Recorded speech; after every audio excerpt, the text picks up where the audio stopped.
ചെറിയ ചെറിയ കാര്യങ്ങളിൽ അപ്രീഷിയേറ്റ് ചെയ്യാൻ പറ്റുന്നുണ്ടോ എങ്കിലാണ് വലിയ വലിയ കാര്യങ്ങൾ നിങ്ങൾക്ക് സംഭവിക്കുന്നത്. ഒരു ഷർട്ടിൻ്റെ ബട്ടണിൽ പോലും എത്ര വാല്യൂ ഉണ്ടെന്ന് മനസ്സിലാക്കുക.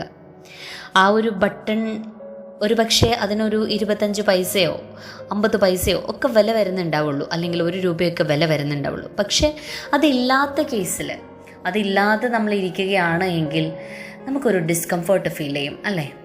ആ ബട്ടണിൻ്റെ വില എന്ന് പറയുന്നത് 1 രൂപയാണെങ്കിലും അത് ഉണ്ടാക്കുമ്പോൾ നമുക്ക് ഉണ്ടാകുന്ന ഒരു വാല്യൂ എന്ന് പറയുന്നത് ഭയങ്കരമാണ്. അപ്പം ഒരു ചെറിയ വസ്തു ആണെങ്കിൽ പോലും അതിൻ്റെ വാല്യൂ എന്നത് വളരെ ഇമ്പോർട്ടൻ്റ് ആണ്, വളരെ വലുതാണ്. സമ്പത്തിൽ അഭിവൃദ്ധി ഉണ്ടാകണമെങ്കിൽ ചെറിയ കാര്യങ്ങളിൽ പോലും വാല്യൂ നൽകണം.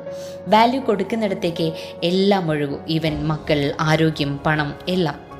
വാല്യൂ അഡീഷൻ സംഭവിക്കാത്തടത്ത് റെസ്പെക്റ്റ് ഉണ്ടാവില്ല. ബന്ധങ്ങൾ ബന്ധനങ്ങളാകുന്നത് എന്തുകൊണ്ടാണ്? വാല്യൂ കൊടുക്കാത്തത് കൊണ്ടാണ്.